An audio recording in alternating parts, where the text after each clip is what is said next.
The clock on my nightstand glowed 3:33 a.m. when the low rumble of an engine tore me from sleep. I lived alone in a crumbling apartment on the edge of Millhaven, a forgotten town where the streetlights flickered and the road stayed silent past midnight.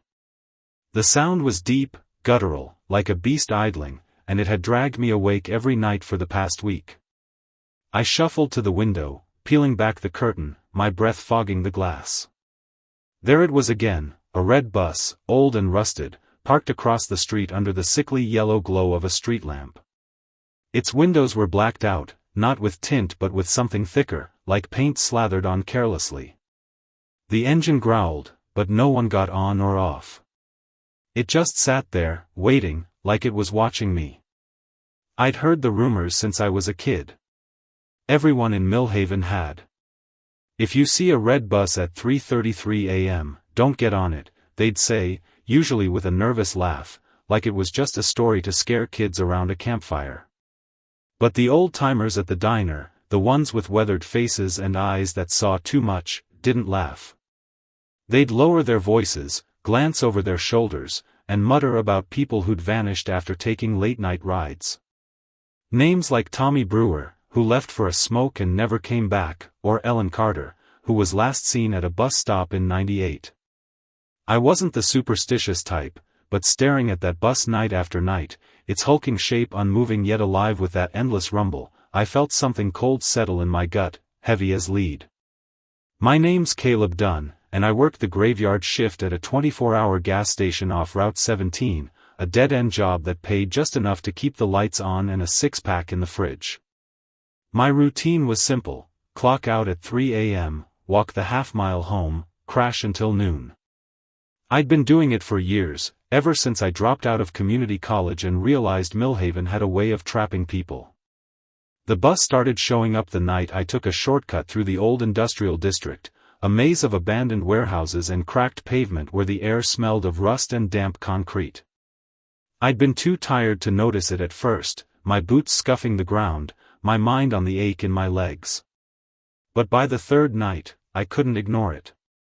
It was always there, parked at the corner of Bleecker and 5th, engine running, headlights dim like half-closed eyes. I checked the county transit schedule online, even called the depot one morning. No red bus existed. No service ran that late. Yet there it was, every night, like it was waiting for me. I told myself it was nothing. A delivery truck, maybe, or some private charter I'd never noticed. But the way it sat there, unmoving, its engine growling like a living thing, made my skin crawl. I started taking different routes home, cutting through alleys or looping around the park, but it didn't matter. The bus was always there, always at 3:33 a.m., always on my street. I stopped sleeping, my eyes burning from staring at the ceiling, waiting for that sound. I'd lie there, heart pounding, telling myself it was just a coincidence. But deep down, I knew better. Last night, I couldn't take it anymore. Curiosity, or maybe stupidity, got the better of me. I threw on my jacket, slipped on my boots, and grabbed my flashlight. The air outside was sharp, biting at my skin, and the street was silent except for that low, steady rumble. The bus was there, same as always, its red paint chipped and peeling, revealing streaks of gray metal underneath. The door was folded open, a dark mouth inviting me closer. I stood at the edge of the sidewalk, my flashlight beam shaking in my hand, cutting through the dark. Every instinct screamed to turn back, to lock my door and pretend I'd never seen it. But my feet moved anyway, drawn like a moth to a flame. Up close, the bus smelled wrong, oil and rust mixed with something sour, like rotting meat left out too long. The steps were slick, gleaming with a thin layer of something I didn't want to think about. I gripped the handrail, cold and sticky under my palm, and climbed aboard. The interior was dim, lit only by a faint red glow from the ceiling, like emergency lights that hadn't been serviced in decades. Rows of seats stretched back, empty, their fabric torn and stained with dark patches that looked wet in the low light. The air was thick, heavy with that same sour stench, and it clung to the back of my throat. At the front, behind the wheel, sat the driver. He didn't turn, didn't speak. His hands rested on the wheel, pale and unnaturally long, fingers curled like spider legs. His head was slumped forward, hood up, face hidden in shadow. "Hey," I said, my voice cracking. "Where's this bus headed?" No answer. The engine growled louder, vibrating through the floor, rattling my bones. I took a step back, ready to bolt, when the door hissed shut behind me. The bus lurched forward, throwing me into a seat, my flashlight clattering to the floor. My heart slammed against my ribs as I scrambled to the window, but the blacked-out glass showed nothing, no street, no lights, just endless dark. I banged on the window, shouted for the driver to stop, but he didn't flinch. His hands tightened on the wheel, knuckles white, and I swear I heard a low chuckle, barely human, beneath the engine's roar. I fumbled for my phone, hands shaking, but the screen was frozen, the time stuck at 3:33 a.m. No signal, no apps, just that glowing number staring back at me. The bus moved fast, faster than any bus should, the seats rattling like they'd shake loose. The world outside was gone, replaced by a void that pressed against the windows, thick and oppressive. My breath came in short gasps, the air too heavy, like I was drowning in it. Shadows moved in the corners of my vision, darting between seats, too quick to catch. I clutched the armrest, nails digging into the cracked plastic, and tried to focus on breathing. The stench grew stronger, the cold deeper, seeping into my bones. Time lost meaning. Minutes stretched into hours, or maybe seconds, I couldn't tell. The bus didn't stop, didn't slow, just barreled through that endless dark. My mind raced, piecing together the stories I'd heard. Tommy Brewer, Ellen Carter, others, people who'd seen the bus and were never seen again. I'd thought they were just rumors, exaggerated tales from a bored town. But sitting there, trapped in that rattling cage, I knew they were real. I could feel it, like the truth was a weight pressing down on me. The bus slowed without warning, the engine's growl softening to a purr. The door hissed open, and a blast of freezing air rushed in, stinging my face. I squinted into the dark beyond the door, expecting to see my street, but there was nothing, just a gray haze, like fog but heavier, alive. The driver turned his head, just enough for me to see the edge of his face, gray, sunken, with eyes like black pits that didn't reflect the light. "Get off," he rasped, voice like gravel scraping bone. I didn't want to move, but my body obeyed, legs shaking as I stumbled down the steps.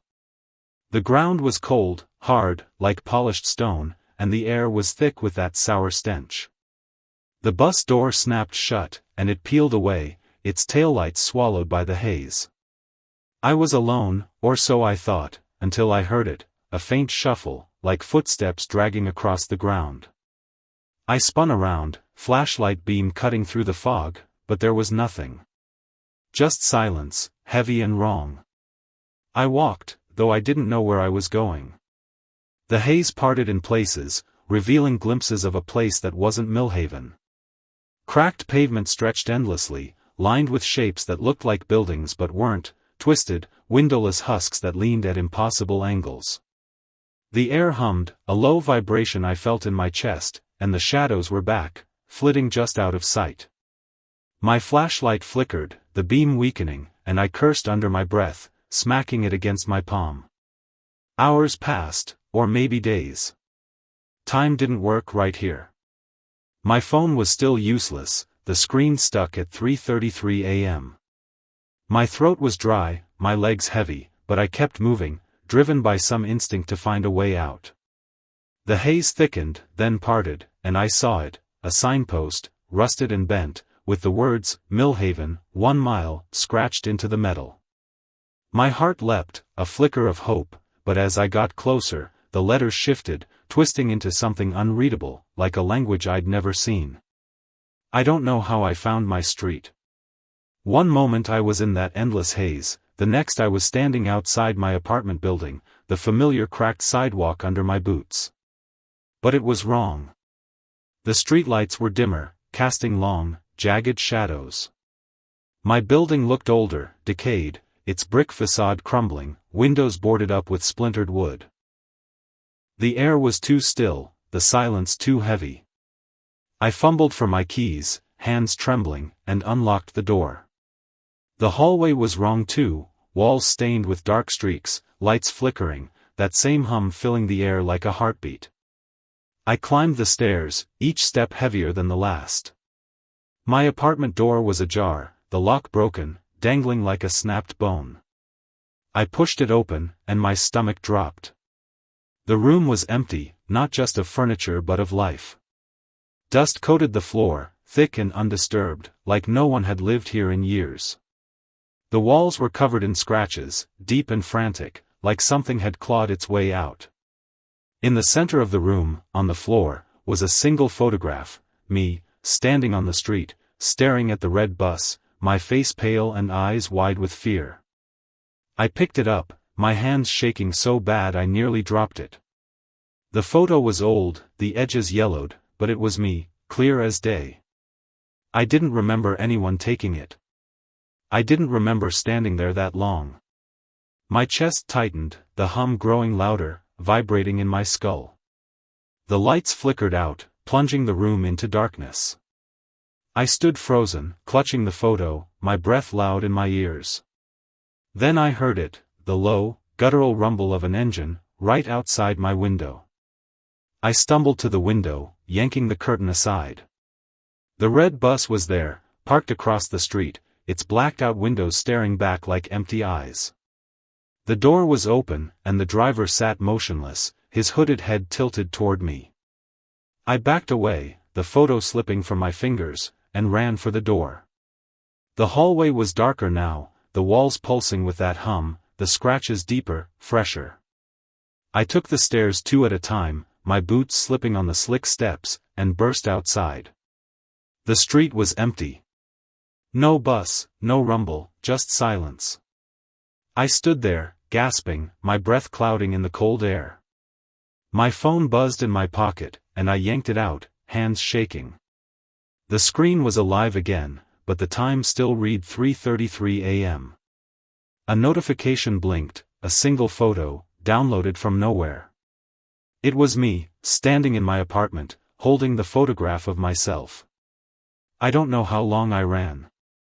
My legs burned, my lungs ached, but I didn't stop until I reached the gas station, the only place I knew with light and people. The clerk, a kid named Joey, looked up from his phone as I stumbled in, pale and sweating. "You okay, man?" he asked, but I couldn't answer. I collapsed into a chair by the coffee machine, my hands shaking too bad to hold a cup. I didn't go home that night. I stayed at the station until dawn, watching the clock, waiting for the world to feel normal again. But it didn't. The hum followed me, faint but always there, like a pulse under the skin of reality. I quit my job the next day, packed a bag, and left Millhaven. I didn't tell anyone where I was going. I didn't know myself. I just drove, the highway stretching out like a lifeline, until the town was a speck in my rearview mirror. I'm in a new place now, a city where the streets are loud and the nights are bright. I found a job, a cheap apartment, a routine. But every night, I lie awake, listening. I don't sleep much anymore. I don't trust the dark. Because sometimes, when the world is quiet and the clock ticks too slow, I hear it, a low, guttural rumble, faint but growing, like it's found me again. And I know, deep in my bones, that one night, I'll look out my window and see it, the red bus, waiting at 3:33 a.m.